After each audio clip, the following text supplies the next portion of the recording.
Everyone's invited to breakfast. So the next statement, the next teaching of Rabbi Shimon, and this is the person who's Yerechet. So therefore, all that he wants to teach us are the ways in which one becomes a Yerechet, God-fearing person. And he says, K'shata mitpalel, when you stand up to daven, al ta'as tefilatcha kevah, don't make your prayers something which is fixed. Ela rachamim v'tachanunim, make it a matter of mercifulness and of supplication, lifnei hamakom, before the Almighty. And I think that there are two possible interpretations of what he means. First of all, in fact, as it happens, we do make our prayers fixed. We have fixed time for prayers, in the same way that we're told that kva etim leTorah, you have to fix times for the study of Torah, because if you have a routine and you do things on a regular basis, etc., it makes more sense because it leads to a disciplined life and a structured life, and that's why we have fixed times for prayers. So in that respect, prayers have to be fixed. But he's talking not about the actual time when you come to prayer being fixed, he's talking about the content of the prayer. He says, and that shouldn't be fixed. Fixed in the sense that because it is so regular and it is something which happens on such a daily basis that it becomes kind of taken for granted, that it stops being something which is meaningful because you've said it so many times, you say the words so many times, and you say them in such a rush that you can no longer kind of find any significance in them. And therefore he says, somewhere in these words over there has to be a sense of rachamim tachnunim. There has to be a sense that I'm actually asking for something, and I'm a supplicant, I'm standing before the Almighty. And if you lose that because we just gabbled through the words, done your duty, it just feels like chaser ikar min hasefer. You've missed the important thing, the whole principle of it. So I think that's the one reason. I think there's another, possibly even deeper implication over here about not making our prayers fixed.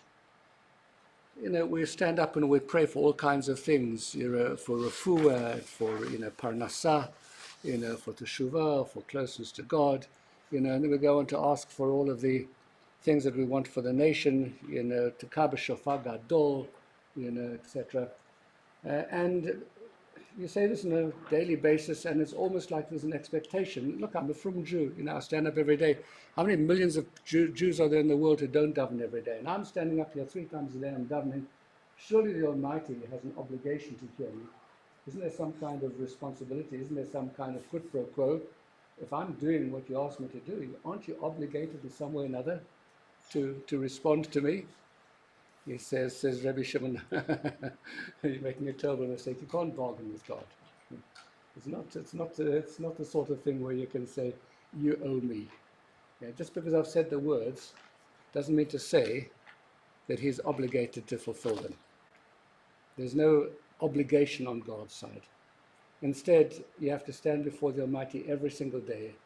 The rachamim tachanunim has to be with a sense of, I'm turning to you for your mercifulness. I'm turning to you as a supplicant.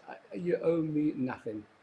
Yeah, es kommt nichts zu mir. There's nothing owing to me in Yiddish. I stand before you and you give me whatever you feel is the appropriate thing, and I have no expectations whatsoever that you are going to have to give me something because I'm a good Jew and I'm standing here 3 times a day, so surely there must be some payback for doing all of that, isn't there? Aren't the righteous entitled to some kind of special kind of protectia, some kind of special reward? Yeah, but it doesn't work that way. And that's what Rabbi Shimon is saying. Yeah, don't have those expectations. I always tell the story about the Jew who came out of Shul in Sukkot, and in his one hand he was carrying his machzor and his talit, on the other hand he was carrying his lulav and his etrog, and suddenly develops this terrible itch in the small of his back, and he stops and he says, Ribono shel olam, Master of the universe, he said, look at me. He says, my hands are filled with your commandments. Do me a favor, scratch my back. Yeah. Why should he? Rabbi Chananya ben Akashya